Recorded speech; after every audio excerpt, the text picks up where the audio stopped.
yet. And I think a lot of people maybe feel this way. I think a lot of people felt that like relief of like, finally I can go out to these sorts of places. Yeah, I feel like you're either one or the other. You're either like, thank God the government has lifted the restrictions. I'm going to meet all my friends on the patio. Or you're like, just because they lifted the restrictions doesn't mean it's safe. I'm going to stay right here where I'm comfortable. Yeah, and it's almost like gonna have to learn how to not be like super anxious around people. You know what I mean? Yeah. It didn't take that long to completely like change my perception of what it feels like to be in a crowd of people. It didn't take that long to forget how to be a human being. We're just animals. I don't know how to communicate anymore. I feel like I'm a good communicator on Twitter. You know, I've definitely improved my tweeting skills, my replying skills, I don't know about my that. Instagram story reposting Snapchat skills. But as for in-person live communication, I struggle. Okay. I do miss like what's the joke? I want to go on vacation. I still want to go on vacation. I would like to go places. Like right now we can't. Right now there are restrictions on traveling still. Like, there should be. I get that, right? I guess the From word Canada. Yeah, it's the coming back into Canada is probably the hard part. There's still like mandatory quarantine rules like that, and Yeah, I've seen. I guess the thing is, we're not even entirely sure because the rules kind of change and it depends. But I have seen some saying, oh, they'll be lifted if you can provide proof of this. But it depends on where you land, which airport. Like, I don't really know. I think for me, I don't even want to think about traveling until it is easier to travel. Like, the idea of any kind of, what about this, what about this, what about this makes me nervous. So I'd rather just like wait until everything is open. I guess that's just me. Yeah. Is that how you kind of feel? well, yeah, for us, I think being vaccinated was probably the main thing. But yeah, I guess there's other factors in play, right? Like we could argue that we have business reasons to travel. Pretty sure if we made the case and followed the rules, we could be traveling right now if we wanted to. I'll just show them the Holotaco website and be like, see that? I need to go there. But yeah, I guess there is some word that people who just want to travel to Canada for non-essential reasons, when that is a thing, I think they'll have to just show that they are vaccinated. So that will be really interesting to see how different countries handle that. In terms of like where it would be nice, like I guess there's a lot of trips within Canada we could do. Again, for me, there's still sort of this thing about like, do I really want to be in an airport? Do I want to get on a plane? We could just get in a car and drive to like the East Coast or something. I get car sick. It's Yeah, car sick. Well, you're no fun. Maybe I'll go without you. But No, we need groceries. you'll be okay. Yeah, I don't know. Maybe like Banff. We've already talked about going to Banff again. Yeah. That would be fun, especially in the warmer months. It'd be really nice weather right now, but I don't think, like, I'm not ready right now to go on a plane. Yeah, good If point. I'm being completely honest. Yeah.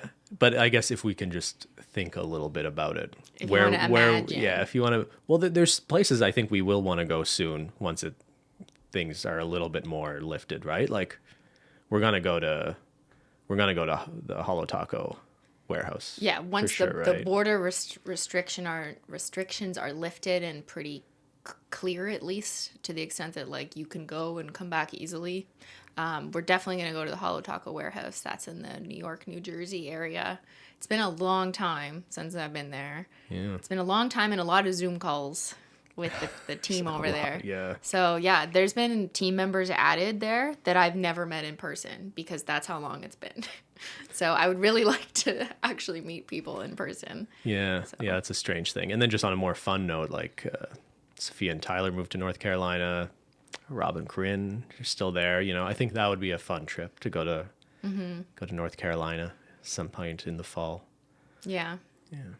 And then in terms of more local trips, I think if I'm warming up to this idea of air travel eventually, we should probably visit my family. I haven't seen most of my family who lives in like Toronto, the GTA, which is maybe 4 or 5 hours from where I am, since 2019. Since like Christmas 2019, because that's the last time I would have seen them. And then, you know, Corona happened in early 2020. So I basically haven't seen most of them since then. So that's probably going to be our first trip. We'll be driving. It'll be within the same province. but like we'll be going and staying somewhere other than this house, which we have not done for that long. So that's already a big step for me. Yeah, I feel like it would be harder if if you had kids and your grandparents had never met that baby yet or something. Like I bet there are a lot of people going through like really hard times with like family separation. So I'm not trying to like diminish it, but I feel like we're not in a scenario where it's like, oh my God, I haven't seen your dad in Yeah, 2 like years. I'm surviving without my dad as a 32-year-old. Just to be clear, yeah. But I mean, like, regardless, I think people can still relate. Sure, you that would even like if to they're see older them. and they're not dependent, on their family, it's still weird to have not seen them in person for almost a year and a half. And you have some older relatives too, right? Yeah, both So, my grandmas are 90 or more, yeah. and I haven't seen them since 2019. So it will be important to go see them. Maybe I'm weird about this because like my parents live in Australia, so I'm you're used to used to going it. long periods of time Yeah. without seeing them because that's a significant trip to. Yeah, and I'm go back used to and not forth. seeing my family on a like super regular basis. I'd say on a holiday basis is when I would travel back because they're 5 hours away for the most part. But definitely not going like a year without Like seeing they're a them. 5-hour car ride. Car ride, So sorry. like a half-hour flight. Well, We don't fly. We no, drive. we drive to Toronto, but yeah, just to give people some context. Yeah, because I haven't seen my parents in longer than that. Do you right? miss your parents? Yeah. I feel like that was performativity there. Is that the I social talked to them desirability on. answer? I talked to them online and On stuff. Skype? I don't know. I'm not like. Oh, this is a weird topic. Like, I don't have like a family relationship where like we're getting together all the time, like super, tight in that way. I don't know. Is that weird?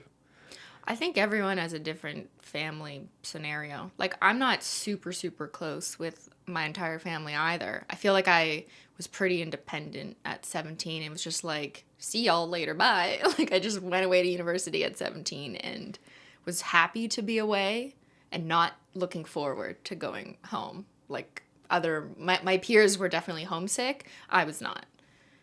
It just kind of depends on you. And so you're closer to me, but I think even more on the extreme because for the last 20 years of your life, you've been used to not seeing at least your dad because he lives in Australia, right? Yeah, but I don't want to make it sound like I'm alienated from my parent. It would be nice to see them. It would be nice if we could all get together somewhere. But he I'm just works more, in Australia and Yeah. you live here. That's all. Yeah. Yeah. Yeah. I think I'm just more used to them not living in the same place as me, so it didn't feel as crazy. It didn't. Well, yeah. It was interesting hearing from them. I'll keep in touch with them, and Australia, it was much easier to. They didn't have a lot of COVID, right? Like so, and it was a big deal if they had any sort of Well, it's an community spread of island, it. right? Exactly, it helps if you're an island. That's why like people would hear a lot about New Zealand in the beginning as being like a model country for maintaining it. It's like I kind of get it, but like you can't compare New Zealand to the U.S., right? Do you know, did they ever go into a form of lockdown? I can't remember. I think at the very beginning they went very strict, But, particularly like, locking on down the travel. country, Yeah, but not necessarily their ability. but no, I think to- from like contact tracing and everything, because it's not like it was possible to completely keep it out, especially at the beginning, right? But yeah, I think there are some examples of countries that went extreme with their measures at the beginning, and that really worked out in the long run. I think Canada's a bit of a weirder example where like we've kind of gone through these waves, a lot of waves of like, and that's been like incredibly frustrating, I think, for small businesses and a lot of employees that it's just like things are open, things aren't open. Half of the things are open, all of the things are open, nothing's open It's again. like you have to check the internet to find out what the hell you're allowed to do that week. It's kind of been botched. And I almost, thinking back to the very beginning of this, like, what did we think? Like maybe it would be crazy for a couple months. People would be like extremely locked down, and maybe that would just be And it would go right? away. But I feel like I don't know if that would have completely resolved it in the way that we were all hoping, right? I Well, don't no, really know. no, and like it is sort You of still a have to be global careful, problem, right? you Unless know? you're literally going to completely shut yourself off from the rest of the world. Yeah. Which I don't know. Maybe border restrictions, being more aggressive about that, would have made more sense early on. That's definitely what the province was trying to blame the federal government of Canada on. Yeah, but right? they're all kind of blaming each other. Oh, of for their course. own- whatever. Yeah. I don't know, man. I just stayed home, okay? I wear my mask, stayed home, and got vaccinated when I was eligible and able to do so.